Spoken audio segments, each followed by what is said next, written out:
जाइए, पांचवा tool cause and effect diagram. Cause and effect diagram क्या है? It is the most important QC tool to use the identified of potential cause of problem. कोई भी problem का जो potential cause है, संभावित कारण है, उनको आइडेंटिफाई करने के लिए ये कॉज एंड इफेक्ट डायग्राम बहुत इंपॉर्टेंट टूल है। Through brainstorming for find out the main root cause of the problem. किसी भी प्रॉब्लम के मेन रूट कॉज तक, जड़ तक पहुंचने के लिए ये पहले पोटेंशियल कॉज निकालते हैं और पोटेंशियल कॉज को फिर हम ब्रेन स्टॉर्मिंग करके हम इसको जो है इसका मेन रूट कॉज निकालते हैं। इस कॉज एंड इफेक्ट डायग्राम को फिशबोन डायग्राम भी बोलते हैं, इशिकावा डायग्राम भी बोलते हैं। क्या है? इशिकावा जापानी ये कंसल्टेंट थे, उन्होंने जो है प्रॉब्लम को, किसी भी प्रॉब्लम को सॉल्व करने का एक बहुत अच्छा मेथड इन्होंने कॉज एंड इफेक्ट डायग्राम में बताया है कि कोई भी प्रॉब्लम आती है तो 4M उसमें ज़्यादा इन्वॉल्व होता है। 4M क्या है? Man, material, machine and method. 4M ज़्यादा इन्वॉल्व होता है क्योंकि किसी भी प्रोडक्ट को बनाने के लिए मैन की ज़रूरत है, मटेरियल की ज़रूरत है, मशीन की ज़रूरत है और मेथड की भी ज़रूरत है। ये चार के बिना, इस 4M के बिना कोई भी प्रोडक्ट नहीं बन सकता।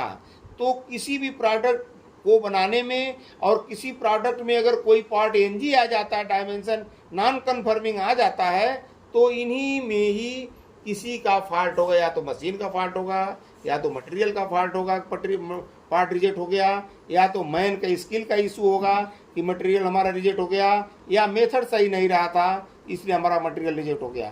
तो उन्होंने जो है प्रॉब्लम को आइडेंटिफाई करने के लिए, उसके पोटेंशियल कॉज को पता करने के लिए और पोटेंशियल कॉज के द्वारा ब्रेन स्टॉर्मिंग करके जो प्रॉब्लम का मेन रूट कॉज है वहाँ तक पहुँचने के लिए वाई एनालिसिस के थ्रू उन्होंने एक कॉज एंड इफेक्ट डायग्राम बनाया है।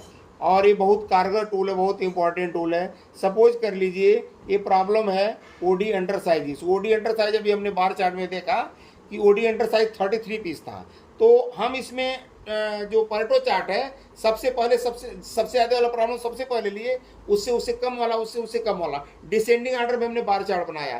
तो प्रॉब्लम उन्होंने ये देखा कि हम डिसेंडिंग ऑर्डर में इसलिए बना रहे हैं कि जो सबसे पहले प्रॉब्लम है, सबसे ज़्यादा वाला प्रॉब्लम है, उसको हम सबसे पहले अटैक करेंगे। तो जैसे OD अंडर साइज 33 पीस निकला था, इस प्रॉब्लम को हमें साल पहले करना है।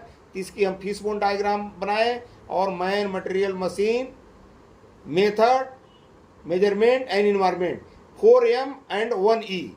ये कॉज एंड इफेक्ट डायग्राम को क्या बोलते हैं? 4M और 1E, क्योंकि 1M मशीन, दूसरा मटेरियल, तीसरा मैन, चौथा मेथड और पांचवा मेजरमेंट। ये 4M हो गया। और 1E इन्वायरमेंट भी होता है। इन्वायरमेंट खराब होने की वजह से भी, ह्यूमिडिटी ज़्यादा है, मैन पावर का दिमाग नहीं काम कर रहा है, या किसी भी कारण से टेम्परेचर बहुत ज़्यादा है, ठीक है ना, उसको फटीग फील हो रहा है, किसी भी कारण बस इन्वायरमेंट भी फैक्टर है एक, जो कि रिजेक्शन को बनाने में इसका भी योगदान होता है। इन्वायरमेंट अगर ख़राब है तो पार्ट खराब बन सकता है। तो इस हिसाब से अभी OD अंडर साइज में देखे, मैन में देखे हैं अनस्किल्ड ऑपरेटर, अनअवेयर, ठीक है ना, बंदा सिक था, बीमार था। मटेरियल में जो है मटेरियल हार्ड था, मटेरियल स्पेसिफिक NG था, मटेरियल रॉन्ग ग्रेड था। मशीन में जो है टरेट प्ले था, मशीन का फिक्चर NG। इस तरह से इन्वायरमेंट में ह्यूमिडिटी मोर ज़्यादा थी, पावर फ्लक्चुएशन बहुत हो रहा था, टेम्परेचर हाई था, डल लाइट था। ये इन्वायरमेंट का होगा। मेजरमेंट में है, मेजरमेंट एरर है, मेजरमेंट इंस्ट्रूमेंट एरर है इंस्ट्रूमेंट में, ठीक है ना, प्रेशर एरर है, अनस्किल्ड इंस्पेक्टर है जो चेक कर रहा है, इंजीनियर है, रॉन्ग इंस्ट्रूमेंट यूज हो रहा है, मेथड में रॉन्ग ऑफसेट दे दिया ऑपरेटर ने, एरर इन इंस्ट्रूमेंट हो गया, जो भी है, चेकिंग मेथड रॉन्ग है। तो इस तरह से बहुत सारे पोटेंशियल कॉज हैं, ठीक है ना। तो पोटेंशियल कॉज, इसके कॉज एंड इफेक्ट डायग्राम से हमें पोटेंशियल कॉज मिलता है। और फिर पोटेंशियल कॉज में जो हमें ज़्यादा प्रॉब्लम, जैसे हमने ये wrong offset given by operator, OD under size method में हमने देखा कि रॉन्ग ऑफसेट ऑपरेटर ने दे दिया, इसके वजह से हमारा प्रॉब्लम आया। तो इसको हम वाई एनालिसिस कर लेंगे। यहाँ पर देखिए पॉसिबल काज था क्या, wrong offset given by operator. अब वाई वाई एनालिसिस हमने किया कि OD under size made on CNC machine. OD under size CNC machine पर क्यों बना, वाई, पहला why, wrong offset given during insert change by operator. Operator ने insert change के दौरान उसने प्रोग्राम में रॉन्ग ऑफसेट दे दिया। वाई, क्यों दे दिया, offset given during insert change on judgement base. Judgement base पर उसने किया।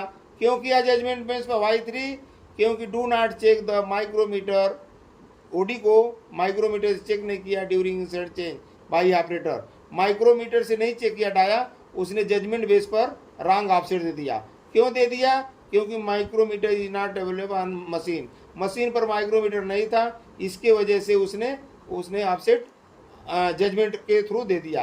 क्यों नहीं था Y5, क्योंकि मैनेजमेंट इशू, मैनेजमेंट ने उतना माइक्रोमीटर अरेंज नहीं किया था, इसकी वजह से दिक्कत आई। तो ये वाई वाई एनालिसिस हो गया। वाई वाई एनालिसिस में मेन रूट कैसे निकलता है, last why is the main root cause. जैसे मैनेजमेंट इशू, अब मैनेजमेंट पे इस पर हम काम करेंगे कि मैनेजमेंट ने माइक्रोमीटर क्यों नहीं लाया। अब इस पर हम काम करेंगे कि हम जो है इसका जो है इन्वेंट्री रखेंगे, माइक्रोमीटर एक स्टैंडर्ड रूम में रखेंगे, एक लाइन पर देंगे या 2 लाइन पर देंगे, तो इससे आगे का प्रॉब्लम हमारा सॉल्व हो जाएगा। इसके ऊपर हम काम करेंगे अब।